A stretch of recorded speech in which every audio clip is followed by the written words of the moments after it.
How to use Kikoff Store Credit. Hey guys, today I'll show you how you can use Kikoff Store Credit. So to get started, follow along.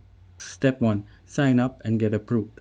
Create an account on Kikoff and get approved for a Kikoff credit account. This gives you a credit line that can only be used in the Kikoff store with no interest or hidden fees.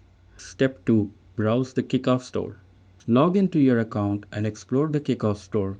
You'll find digital products like ebooks, financial guides, and self-improvement courses that can be purchased using your Kikoff credit. Step 3. Make a small purchase. Select a product, such as a $10 ebook, and check out using your Kikoff credit. Your purchase will be covered and you'll be set up with a small monthly payment plan, usually just a few dollars per month. Step 4. Pay on time every month. Kickoff reports your payments to the credit bureaus, so making on-time payments will help build your credit score.